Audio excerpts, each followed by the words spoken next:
বন্দীদের কারাগার হতে বিভিন্ন স্থানে যাতায়াত নিরাপদ এবং ঝুঁকিমুক্ত করার জন্য আধুনিক জিপিএস ট্র্যাকারযুক্ত অ্যাঙ্কেল ব্যান্ড পরিধানের উদ্যোগ গ্রহণ করা হয়েছে। সর্বোপরি কোনো আর্থিক লেনদেন ব্যতীত বন্দীদের তাদের প্রাপ্যতা অনুযায়ী খাবার সহ অন্যান্য সুবিধাদি নিশ্চিত করানোর জন্য জেল সুপার এবং ডিআইজিদের প্রতি কঠোর নির্দেশনা জারি করা হয়েছে।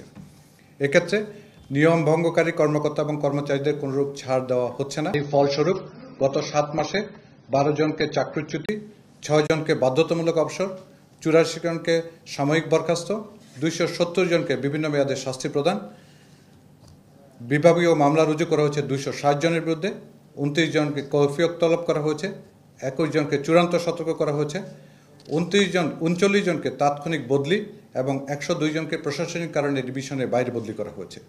এক্ষেত্রে কারা সদর দপ্তর নিশ্চিত করছে যে বর্তমান প্রশাসন প্রমাণক সহ যে কোনো ধরনের অভিযোগ উত্থাপিত হলে তাদের বিরুদ্ধে ব্যবস্থা গ্রহণে বিন্দুমাত্র বিলম্ব করেনি এবং ভবিষ্যতেও করবে না। বর্তমান প্রশাসন কারা কর্মকর্তা কর্মচারীদের মনোবল বৃদ্ধি সহ তাদের পেশাগত দক্ষতা বৃদ্ধির জন্য নানা পদক্ষেপ গ্রহণ করেছে।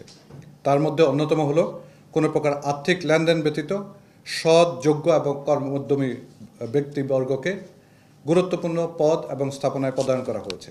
এছাড়া অন্যান্য গুরুত্বপূর্ণ পদক্ষেপের মধ্যে রয়েছে জনবল সমস্যার সমাধান করার জন্য নতুন 1899টি নতুন পদ সৃষ্টি করা হয়েছে। দীর্ঘ 14 বছর পর সিনিয়র কর্মকর্তাদের পদোন্নতির জট খোলা হয়েছে। কর্মকর্তা কর্মচারীদের অর্জিত ছুটি নিশ্চিত করার পদক্ষেপ গ্রহণ করা হয়েছে।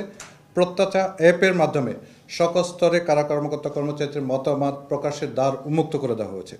একই স্থানে দীর্ঘদিন যাবৎ কর্মরত থেকে অনিয়মের সিন্ডিকেট তৈরিকারীদের বিরুদ্ধে পোস্টিং এর আওতায় আনা হয়েছে এবং সকল পদবীর জন্য নতুন প্রশিক্ষণ নীতিমালা প্রণয়ন করা হয়েছে। সকলের মতামত গ্রহণপূর্বক নতুন নিয়োগ বিধির খসড়া চূড়ান্ত করা হয়েছে। স্বাস্থ্য স্কিমের আওতায় কর্মকর্তা কর্মচারীদের বর্ধিত সহায়তা প্রদানের পদক্ষেপ গ্রহণ করা হয়েছে। পরিবার নিরাপত্তা প্রকল্পের আওতায় আন্তঃশিক বৃদ্ধির পদক্ষেপ গ্রহণ করা হয়েছে। টিম ট্র্যাকার এর মাধ্যমে কর্মকর্তা কর্মচারীদের কর্মস্থলে উপস্থিতি নিশ্চিতকরণ করা হচ্ছে।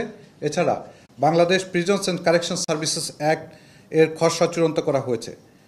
কারা গোয়েন্দা ইউনিটকে ঢেলে সাজানোর পদক্ষেপ গ্রহণ করা হয়েছে। এছাড়া কারা কল্যাণ কমিটির কার্যক্রম বৃদ্ধির মাধ্যমে কারা বিভাগের কর্মকর্তা কর্মচারীদের সহায়তা বৃদ্ধির কার্যক্রম গ্রহণ করা হয়েছে।